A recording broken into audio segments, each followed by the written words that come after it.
Welcome to the Long Walk Out podcast, presented by New Zealand Park Hunting. This is part 2 of a 2-part series, so if you haven't caught part 1 yet, please go back and give that a listen. Otherwise, this is part 2 of 3 stags down and the 20-hour walk out that broke us. I really hope you enjoy the journey we're about to go on, because at times we sure didn't, and you're about to find out all the details. So we wake up on day 3, and at this point I don't think we'd realise what we quite had ahead of us that day. No. Did we? But what we did know is that we had 3 stags to process. So we'd gutted 2 of them and hung them up. Hung the 2 up, yeah. Yeah, and then we'd brought back the cuts from Codi's big stag. So we still had to process 2 full stags and process 3 heads. Yeah, to get rid of every last piece of weight we possibly could. Yeah, and pack down camp, pack all our gear in, and basically get back to the road end. Not just the hut, but the road end. Back to the road end. So that was our plan. Yeah. So yeah, again, we were up pretty early. We were pretty stuffed, but Stag's still roaring. Had a good sleep that night, but we were listening to Stags while I was doing that. Yeah, they were still roaring. Yeah, it was still quite miserable, just foggy and misty, and sort of drizzly. Yeah, but it was alright, you know. Yeah. So I think we were pretty focused that morning on getting our jobs done. Yeah, and getting out of there, because we obviously couldn't shoot anymore. We'd planned to come out that day anyway, you know, so... And we knew it had taken us 9 hours from hut to the truck. Hut to tent campsite, and also there was the run in was an hour 25, but that was basically downhill the whole time. Yeah. So we knew we had uphill, and we knew we had a lot of weight, so we sort of didn't really do our calculations we should have really realised it was going to be bigger than what we thought. Yeah, it was never going to equal what we did coming in. No, absolutely not. Because it wasn't easier in any way. It was much harder on the way out, especially from hut to ute. That was much harder because we're going... Because that was a lot of uphill on the way out. So, you know, looking back now, we hadn't exactly planned that walk out very well with the fact of what we had to achieve. Yeah. But nothing at this point had come up that we were in trouble, you know. No. We were just going to have a hard day, and we were going to get out, and we were going to have quite the story to tell. So we got everything packed up, we got all the meat loaded, and even that itself, like luckily you had cable ties. Cable ties, lots of cable ties. We had paracord, like we had you should have seen our bags. There'll be a shot of it, you know, coming up so you can have a look, but every spare bit of space was taken up. Every zip was bursting nearly, and so it was quite an ordeal just to get to that stage. And even fresh, we both couldn't stand up with our bags on our back without. That's when I knew we were in trouble. Yeah, because I went to pick mine up and I don't think I could. Yeah, even not on your back, even trying to pick it up, just grab the handles. We could not physically lift our bags off the ground. A deadlift, you could, you know, get some momentum, but to try and sling it on your back, it was like, no, that's not happening. No way, there's no slinging. So I think at this point I realised we were in quite a bit of trouble, but it wasn't until I got my bag on and then I think you helped me up and I went to take a step that I realised the level of trouble I was in. And you equally, no doubt. Yeah. But, you know, being the battlers we are, determined not to leave meat behind and all the rest of it, we were determined to get out. So off we went. Yeah, and that's where it starts. That's where it started. At this stage, I think we knew that we were in trouble, but we were still optimistic, you know, that there was not going to be any problem getting out, but it was going to be hard. I think you even said we'll be back at the ute before dark. Like that was the goal. Yeah. But it was 10:30 at this stage. That's and right, we didn't yeah. do the calculations that physically actually was not possible. Even without a bag on our back, I don't think we would have been back at the ute before You've dark. been damn well to get back that quickly. Yeah. So, yeah. To try and get out of there on the one go was, without realising, but what we know now, it was never going to happen. No. So yeah, off we went, and we only had a little tiny climb initially, and then it was downhill into the creek, right? But then our biggest obstacle was the 1,000. So we'd just come from 1,000, we dropped down to the creek, and that was probably a couple of kilometres down into there, and then back up to 1,000 metres. And this is, all the while we're stopping quite frequently because we had to, but also because the stags were going nuts. Yeah, Just like, even right from the start, we were hearing them. Yeah, as soon as we all over started the place. walking, those initial ones we heard on the second day, they just roared and roared and roared. We didn't even hunt other than that first day. We didn't even hunt for those again. No. But they were still roaring and roaring. They were down there, right? Yeah. So I mean, we were pretty pumped because we thought, we might be to get a bit of footage or get one to come into us and we can have a look at it, and so it was cool. Yeah. At one stage, I think I actually took my pack off and went down to see if I get closer to one that I'd seen on a previous hunt. Yeah. The same one that was frequenting the wallow down the bottom of the creek. But I don't know what happened, but I didn't get close to him at all. Nah. And then I had to come back up to you. Yes. So anyway, we dropped down in the creek, and then what was about to come next was probably the making and breaking of us that day. Going back up to that 1,000. For our energy levels in our bodies, and but so we knew it was going to be tough. Boy, we had a bit of a break in the creek. Yeah, and I think the roaring probably kept us mentally happy. True. If So there's no roaring, if there's Yeah. no roaring and it was boring and just walking out, but we had stags going from every direction, and that kept us. Yeah. But at this stage, it was already well after lunchtime, and we hadn't even climbed 1,000 metres, and then we had to get on the other side of it, which was our longest distance from the top of the 1,000 back to the track. Yeah.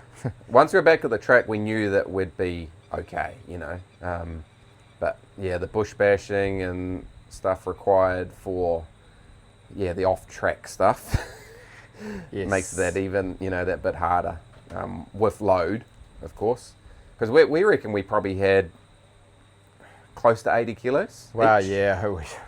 I wish we knew now. I wish we weighed it, but we filled up just the meat, and everything was saturated. All our clothes were saturated. All our big jackets. That's right. Nothing. Everything was saturated, and we filled with meat. The chili bin. How many litres was that? 75 litre. What? 75 litre chili bin that we couldn't close the lid on. A 75 litre chili bin of pure meat. Yeah. So yeah, exactly. So up the hill we went, and I mean it was slow going, really slow going. Yeah, and then we had that one coming that you. We probably got 3/4 of the way up, maybe 2/3 the way up. Yeah. And we just sat there on a log, and I don't know if we'd heard it from further down, but we got to where it was almost sort of parallel to it. Yeah. And we got the stag roaring, and we've got some little bit of footage we'll chuck up as well to show you.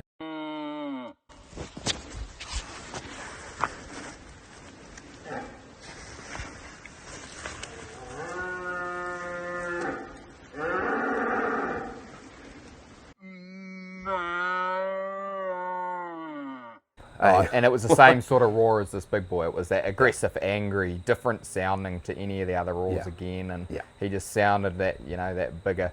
And there was actually 3 roaring. There was him, and then over the other side where we just come down from, there was one roaring over there. That's right. And then there was one in behind us. To our left. There was actually 3 in a triangle roaring to each other. Yeah. So we sat there, and we got him, responding really well, and he started coming into us. And he just wouldn't break through the trees, or he got to a point, and then, we could hear him. But, I just wish we could have, at that stage, gone one of us sneak in. And just record it. Or, just record, but we were so exhausted. Like, to get our packs off and on, it doesn't sound difficult, but it was extremely difficult. Like, just doing that movement And once you got the pack off, of course, you didn't want to get it back on.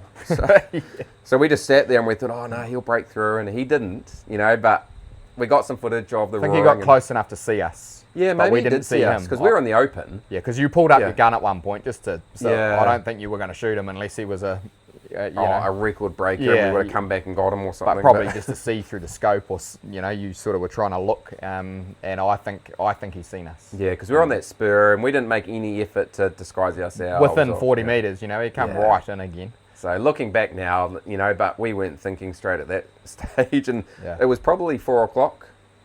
Yeah, around then. Yeah, getting to that point. Yeah, yeah, three, maybe a little bit earlier. Yeah.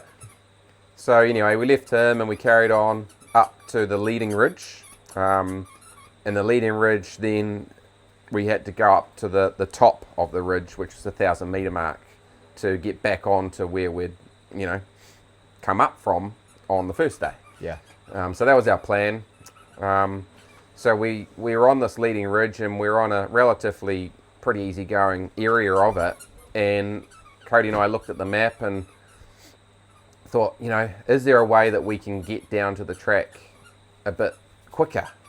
Because once we had to climb all the way up to the top again and then drop all the way down, we had a good look at the map and we thought, if we drop down here, drop down and then there's some flat area and then we're onto the track. Yeah, rather than doing a bit of a triangle, we could just go straight down towards the track. We're like, oh wow, here we go. It seemed like it was going to save us a lot of time, and because it was only downhill, we just have to go down. Yeah. And then we're on flat and then track. So little did we know at the time, we're about to make a very bad choice. Yeah, that was the terrible decision. Yeah. Looking back now, to take a route that we had never walked before, fading light, and we didn't know what we were facing below us, and we could see it was steep from the topography. Yeah, and Topo was we knew that the first couple of 100 metres might have been pretty average going, and then it looked like it was going to be mint. Yeah, and then when you got to the bottom, it just looked like it was flat. Yeah. And was like, oh, that's the way to go. Yeah. So anyway, we made the call. Yeah. We made it. It wasn't the right call, but at the time, we never knew that, and we just thought for us to climb again now, that just would have broke us, but it's what we should have done. And then we would have got to the 1,000 metres, dropped down like we always do, and we would have been okay. So anyway, we start dropping down, and it was pretty hard going. Like, it was steep. The bush was some of the worst bush I've ever encountered. Yeah, but not... So all the walking we had done up to that point was... It was tough, and and it wasn't just because it got dark, I don't reckon. Well, it hadn't got dark at this point. It hadn't got dark, but where it got to the hands and knees crawling through, it was when it got dark. Yeah. So we hit the hardest bush. And we had, did you have 2 sets of antlers? Yeah, and I had these two. And it was catching on every other tree and branch. Steeplejack and... it was... Yeah. So we were dropping into some of these places, like Cody said, we were actually hands and knees, and like you get into a spot and you actually couldn't move. Yeah. And I'd need Cody to come behind me and clear some stuff so I could carry on, because I couldn't back out. Yeah. So I needed to push through, and that's when it started getting dark. So okay, let's get our headlights on, which we did, and then we carried on a little bit further down, and we got to a spot, and I think you came to me. And what do you remember what you said at that point? I do remember what I said. It's a pretty crucial point. Yes, but this was after something else that happened. So by then, all the steeplejack and all the cable ties started coming loose. That's right. So that started getting frustrating. I was getting sick of the bags and everything. Resetting them. We had to do it a couple of times, and so that was a nightmare. I think the antlers fell off the bag at one point, and we sort of said to each other, we've only got enough energy. I think Troy said to me, look, I've only got enough energy to get myself through. I can't help you. Physically. And it was the same with him. I couldn't help him and he couldn't help me. We just had to get through by ourselves, and it was a mission. But then, because I had the big boy on my back, I couldn't slide down anything on my back because the antlers were getting caught. Because we were pretty much sliding like you would on a slide in the playground a lot of it. And you were able to, with the littlest 6, it was quite tight, and you were able to slide down on your bum. Yeah. And we got to an area that I had to go down on my tummy and go down backwards, basically. And Troy said, there's a bit of a drop here, but you'll be right. You know, he slid down it reasonably easy. And I went down, and as I landed, because I had to free fall for probably a metre, it wasn't that high, sort of a metre or so, fell and landed, and as I landed I fully went backwards and tumbled and did 2 full somersaults with my bag on, somersaults, and thinking I'm going to die here, and landed, and I was like, nothing hurts and I'm all good, and got a bit of a funny feeling in my ribs, and yeah.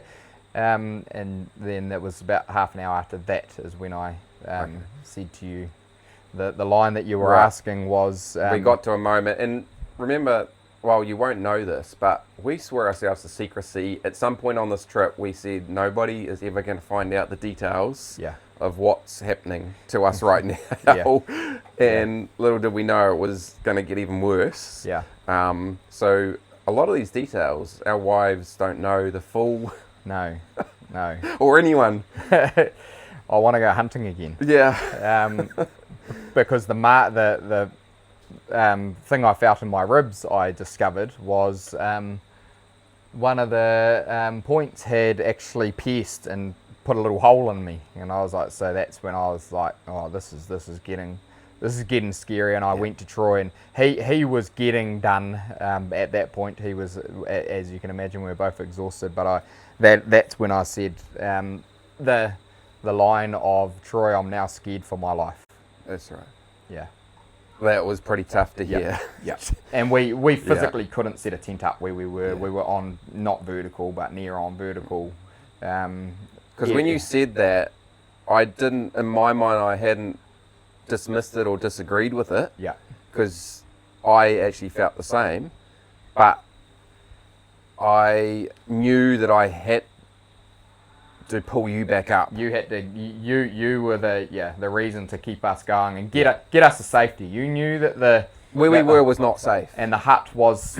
We sort of thought was only another hour. You know, the day we'd gone through, it was like we've got getting our tent out and everything. Everything was saturated. Getting that out and undoing our bags would have been a nightmare. And there was nowhere to set up. Like literally, we wouldn't have found a single spot. So Troy had to be the positive one, saying we'll be all right. We'll take it slow, and get us through. Because I was mentally at that point, up to the point of saying I'm done. Like and we're only halfway down, aren't we? You know? Yeah.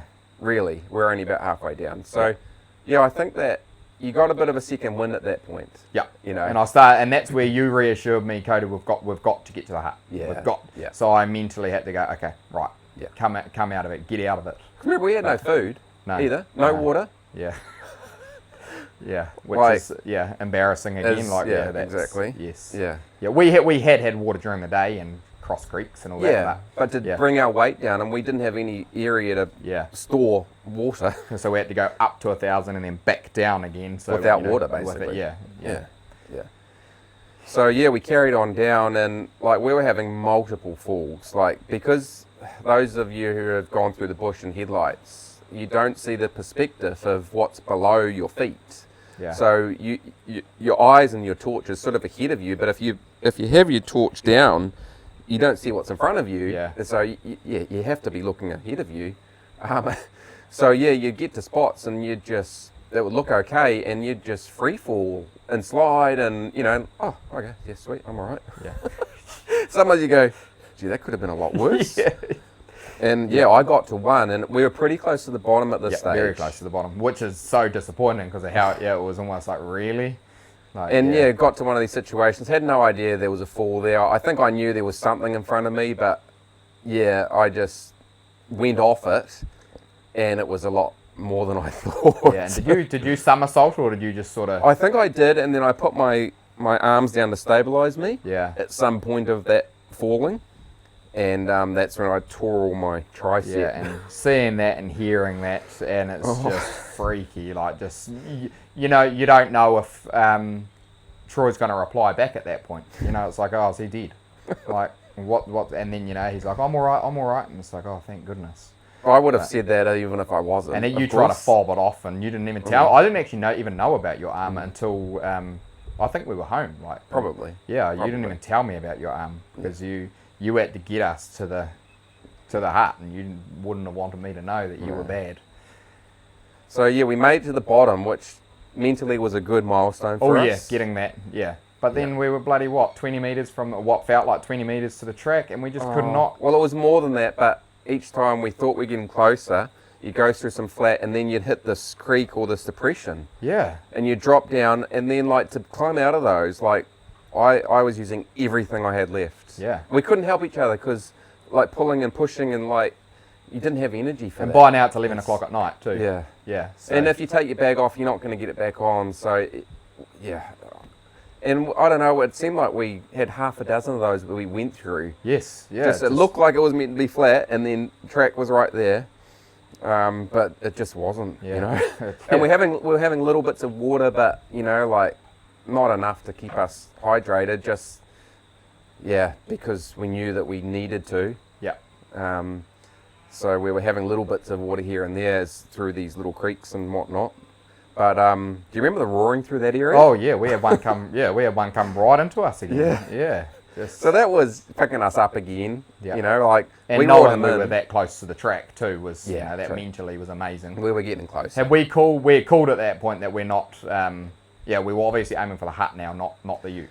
Yeah, well that was the thing. To set up the tent. Yeah, we could have, but it just meant we still had to do it tomorrow. Oh no, sorry. I mean, and even not. Like the extra night, we were supposed to be going home on that. Oh, thing. yeah. Yeah, so I don't know when we actually called, okay, we are now staying. We're only getting to the hut. We are staying at the hut. We are not getting back to the ute. Yeah. Yeah. Yeah. Definitely that was a very good call. Yeah. Yeah, but getting back to that track was just, it was about 11, was it? And yeah, I'm going to say about 11, maybe 10:30 p.m. Yeah. And we thought that was going to be easy, but we got to the point that, we were only able to walk 20 metres and we had to sit down and have a break for a couple 5-10 minutes because we were we had nothing. We had nothing in us. The tanks were empty. Oh, they were beyond empty. And we we're having all these messages come through too. So, our loved ones at home going, what's going on? They're meant to be, at least hearing from us on the road. Yeah. And little did they know. And we've sort of got a bit of a thing that you don't worry until on the day we're expected out, don't sort of start worrying until after dark. Yeah. If you haven't heard from us after dark, then maybe start, getting a little bit more concerned. And, we're talking now 10:30, 11 o'clock at night, and no one's heard from us. Yeah. So we did. We flicked off some messages once we got to the track. Yeah. Again. What was the one most important message that went out that wasn't to the loved ones, but was to... Oh, So, of course, we're trying to think about how we can get out of this blooming block. And I had a cell phone number for a local helicopter pilot. So we devised this plan, that we'd just drop the bags and we'd get him to take them out for us. Yeah, or at least from the hut, yeah. A great plan. Didn't end up working out. No, because, we didn't know that till the hut. So the message went out and I was thinking, sweet, this is it. We're getting we're saved. The bags taken out. And then, it wasn't, I don't know if you've seen the message earlier or you waited till we got to the hut, but we got to the hut and the first thing Troy told me is, oh, by the way, we're not getting flown out of here, or the bags aren't. To his credit, he did answer and he said, look, if I had been around, I would have, but he was nowhere near our area and just it wouldn't work out. So, so we're on the track. We messaged our ladies, got a couple of messages off and we met with probably more questions than we had answers for, but also we just wanted to get back to the hut. So trying to get service and we had the GPS servicing device. So we were getting messages out, but it was pretty brief. Yeah. And they probably knew something was going on, but of course we were not going to go into details. So, but it took us. It was probably 2 hours to cover a 700-meter stretch to the hut, roughly, and a little bit uphill as well. But I think Cody, you were doing better than me at this point. Yeah, that's when, as soon as you got to the track, that's when you were like, I'm done. Yeah. So you had you had got us to the track, because I don't know what would have happened without you being the moral support to get me through. Yeah. Because after my bail, I was all over. I was finished, and then watching you bail. So you got us to the track, but then from the track, that's when I think you even said to me, I don't know when you said it to me, but you said, I actually don't know if I can get to the ute. Yeah. Yeah, and that would have said a lot, because, through many difficult things in my life, I've probably never said that. Yeah. That was probably the first time I've that's given up. Yeah, and that scared me, because Troy doesn't ever give up, and Troy would. Yeah. So when he was done, I was like, wow, if you're not going to make it, how the heck am I going to make it? Like this, yeah. So, and by this stage, we're 11 hours in. Yeah. Solid. Yeah. Like, small breaks here and there, but we're 11 hours at max, like over max capacity and what we could physically do. Yeah. And we just had to make that hut, Yeah. And so it took us 2 hours to get to that hut, but we did. We made it. We made it, and credit to Cody, for that last 2 hour push. I needed that. And we took those packs off. Oh well, we've made it back. It was the hardest day of my life. That was a good moment. Yeah. But it was hard, because as good as that was, we knew the next day we had to do a very hard climb. A zigzag track up a very steep face, and lots of up and downs back to the vehicle. Yeah. So, it was mixed emotions. We're back. That was the hardest day of my life, and that is such an it's the hardest day of my life by a country mile. I've never been through anything even close to that before. But then, and probably never, I hope never again. No. So, obviously, we're out of food. We are very thirsty, and we had no food with us. So we knew that we'd survive, because we'd still eaten that day, and we'd eaten well up to that morning. But we had just hoped that there was some food in the hut. I think we could remember maybe there was something there. Yeah. From the first night we'd stayed on the way in. Canned stuff and. But we didn't really know, So we opened up the hut, and did you find the food, or? Can't remember. But. Well, this is 12:30 a.m. And we found a packet of noodles each. And tuna. That's right. And that was like, you couldn't have found something better. Although we had to cook up water, Yes. So we put the water on, we put these noodles in, and you would think that we would have consumed them in microseconds. Yeah. Yes. But something strange happened, Cody, and do you want to explain this? Yeah, so Troy, we weren't really talking at this point. We were just done. Yeah. Even communicating was hard at that point. We just wanted to sleep.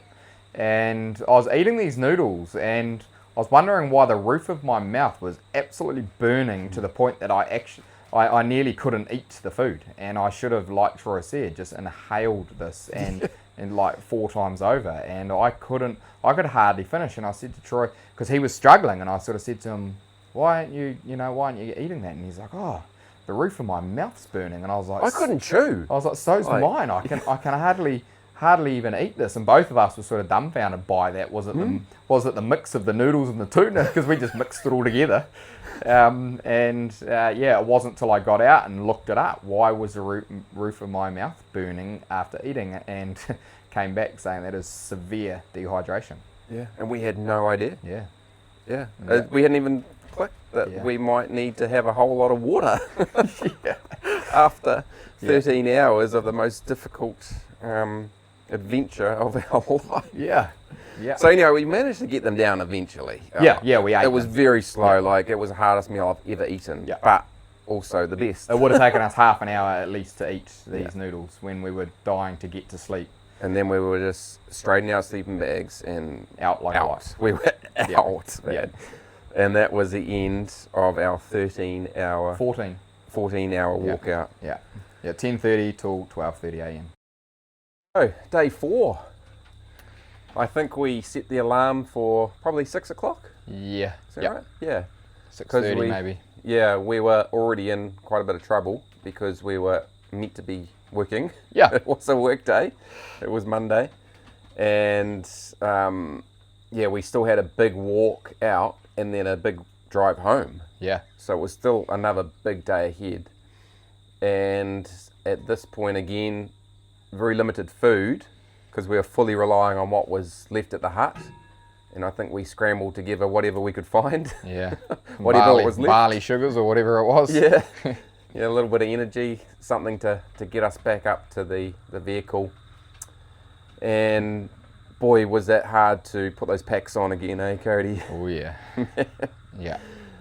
And I think going into this day, because of the amount of uphill required, I was pretty worried because our bodies were obviously in no way recovered from the day before.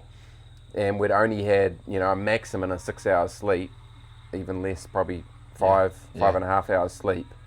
So, yeah, it was going to be a tough walk out and continue the long walk out from the first 14 hours.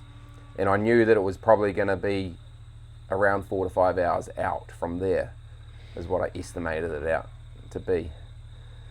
So, yeah, we set off knowing that, we just had to get back to the vehicle and then we wouldn't have to put those packs back on ever again.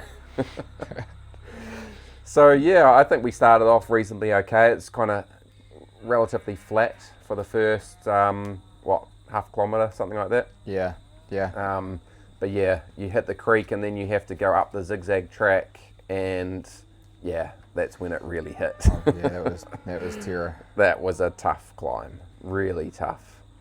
But just one foot in front of the other, lots of breaks. I think that Cody was in a better place physically, than me. Yeah, because you had said again in the morning, I don't know if I can get to the ute. Yeah. So you were still in that mindset of the night before, once we had made the track, that you actually didn't know if you could make it. Yeah. So yeah, it wasn't a good way to go into that day and continue on that day, but I knew that I could make it if I just kept walking, which is what I did. And yeah, we got up the top of the zigzag. Once you get up there, you've got a little bit downhill, and then you back up, and then down, and then back up. And yeah, it was tough going. It was slow. I don't remember if we heard any roaring. Yeah, we did. On the sort of halfway up the zigzag. Yeah, there was another one that came in reasonably close there, but that was the only other animal. Yeah. Yeah. So yeah, the goal was, we weren't hunting, of course. We were just grinding our way back to the truck. Yeah. And yeah, I think we probably got between 2/3 and 3/4 away. Yeah. Probably a little bit over half, or somewhere around there. Maybe about half, because I remember thinking it's all ages back. Yeah. Yeah. And I hit a moment kind of like what Cody did, and I was basically done, and I said to Cody, look, just go, just please go. I could tell I was holding him back. He had a little bit left more in the tank than I did. And I said, if you can go and get back to me, then I'm going to make it out. Yeah.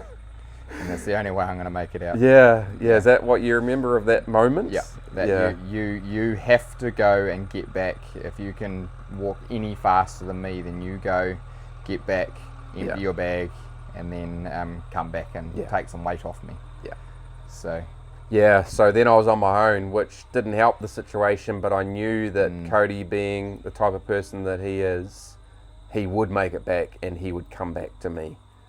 And he'd probably make it back to me faster than what I was going to expect, which is exactly what happened. I don't know how you got back as quickly as you did, but I really was apprehensive to leave, because we were still walking out some pretty dodgy stuff, and with these packs on, if we were to go, then there was no stopping, and you were rolling to the bottom of wherever we were.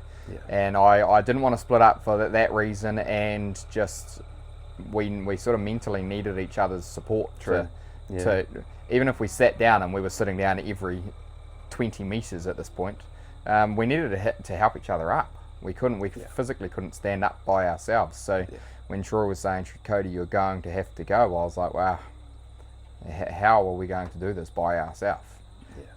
So yeah, it was scary in a few different ways, but I just had to do it. Something just happened in that moment, didn't it? Yeah. And we both got what we needed to.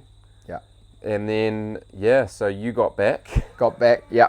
And emptied the bag out, and that was usually you get to the ute and it's the most relieving thing in the whole world, especially after that walk. And for me it wasn't the same because I had to turn around and go back to me. Yeah. And I was so stuffed that I even got, there's a little, at the car park there's a little cover, and it's only about 15 metres from where the ute was parked, and I had to sit down there for 10 minutes because I that last 15 metres I couldn't even do, so I had to sit there and but then once I got that pack off, got a bit of energy, and I can't remember if it was a fast walk or a jog back towards Troy. Yeah. But you got back fast, and it was one of the best sights I think I've ever seen. Yeah. And of course, the weight that you took off me, it felt like I just had nothing on my back anymore. Yeah, and I had to, so I brought my day pack back empty and filled it up with meat, and it was so heavy of the meat, and I don't even think it was all your meat. I could hardly get that on my back. And as soon as I took that, then I couldn't keep it, then Troy was off. I couldn't even keep up with him. So I was like, oh, awesome. See you later. Yeah, I remember you saying something like, I can't believe how much weight I've got, and then you've still got, on your back. Yeah, because Troy definitely, we haven't said this actually, but Troy definitely had more weight in his bag than I did. When I felt the weight of that meat, I was like, wow, that's just... Yeah, I think I probably tried hard to keep that from you. Yeah. And I sort of picked that up because I knew you were... you would get through a walk like that better than I would, and for you to be basically saying, I can't do it, you need to go and come back and help me. Plus, I train for the Raw specifically. Like, I do train all year round, but I actually strength train and cardio train for these types of events, and so that I can do it, and so that I can help people, and Cody does too, so we were fit, we were strong, we were up for it, and years of experience of doing similar things, whether it's Cody carrying out pigs or me carrying out deer and stuff over the years, but we far exceeded what we should have been doing. But I got I don't know what wind, it wasn't a second or a third, or who knows what wind it was, but I got enough wind to get me back to that truck. And Cody was the reason for that, and we made it to the truck. That was quite a moment. We filled up that chili bin, like you said, we had to compress it down into a big 75 litre chili bin. And that's jam-packed. That's when we sort of guessed what our weight must have been, because we were trying to do the calculations of, if that's 75 litres of meat. And then we had the heads, even I picked up your head before. I know, And with nothing on it now, even that weighs probably it's heavy. Close to 10 kilos. It's crazy. And you had that, plus this one strapped on. Plus everything saturated. So, we're back at the truck. We still had, I think, probably, 4 hours to get you home? Yeah, easy. And then, did we go to our parents after? You might. I got Sarah to pick me up in T-Rail. Okay, that's right, So we went our ways from there. Yeah. And I carried on to my parents. The meat off. And I think later that night, that's when my mum pointed out my my tricep and all the bruising, and it was already bright yellow, I think, was the colour initially it was. So I was like, oh, that's why it's so sore. So, but we'd made it back. We travelled back somehow and got back to our respective homes. And then it was time for recovery. Which I remember, I think I had a bath when I got home that night.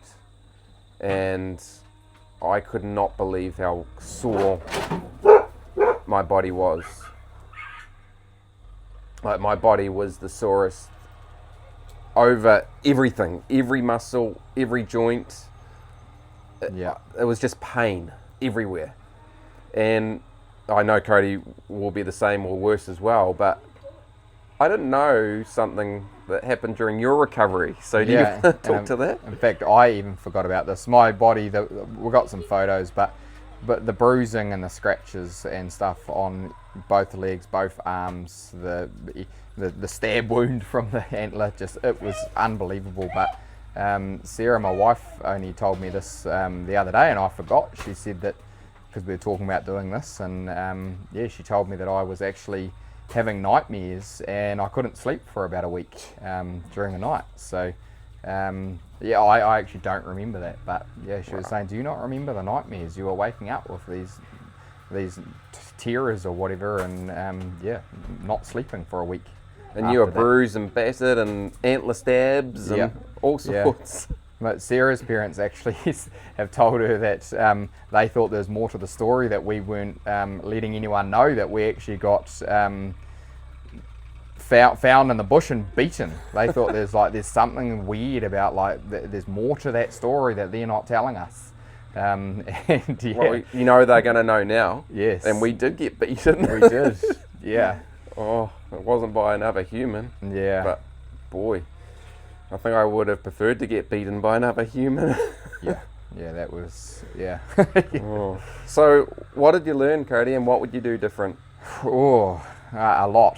Well, first of all, there's just absolutely no way you can either shoot that many animals and take, if you're like us and going to take the meat, then you need to know your limits. Yeah. And two animals was already exceeding, even the amount of meat that we took off those two animals is probably too much. Yeah. We're talking you took all the neck meat, you took every ounce of meat off. So too much meat, and we probably should have called it earlier and put the tents up earlier maybe, or ditch some of the meat. For safety, maybe. Yeah, you're right. Yeah. Dumping some meat. Yeah. It would have felt terrible. Yes. But maybe for safety, and maybe some people comment on this, say that that's obviously what we should have done. Oh yeah, there's going to be a lot of people saying, which is fine, because get rid of that meat in the first 10 minutes. You would have thrown the meat out of your bag. But we're being transparent. We're being honest. We made some mistakes. Yeah. It's just but we want others to learn, but we don't want to hide anything. We want to be really honest and bring the whole trip and not leave anything out. Yeah. Okay. And I think, just the respect for the bush and, it'll just beat you, man. We could have easily not come home from that trip, which is scary to think now. Oh, it's just one of those scary meant to be things with my fall and your fall. How was that not worse? I went backwards right over with that, bag that we're estimating, whatever the weight was, ridiculous, with these sticking out and beside me, and tumbled through the bush and free fell, and then you did it an hour later or half an hour later, and it's just one of those, we were meant to make it out of the bush. I think we certainly had some protection over us, and we still had a lot of life to live, so that wasn't going to be the end. And I think between us two, we're probably two of the most determined people out there. And we did it. Yeah. 3 stags down, 20 hours out. And boy, we learned some lessons. But I think in terms of my best hunt and my biggest adventure ever, I'll never beat it. I've got amazing memories with lots of different members of my family and friends, which are right up there. But this had everything. In terms of being a red stag hunter, the close-up encounters, the success, the 3 stags, and then the journey out, which will go down in history, is one of the biggest feats I've ever made, but also probably one of the most stupidest. Yeah, and you can easily say we'll never do anything harder, because there's just we've learnt lessons on that trip that we wouldn't do that again. There'd be something different that we would never get ourselves into that situation again. So well, guys, we'll wrap up here, and thanks for tuning in. It's probably been a bit of a marathon wherever you've come into the story or you've listened to it in parts. Just really appreciate you getting on board. We're going to have lots of this coming up through our channels and New Zealand Park Hunting.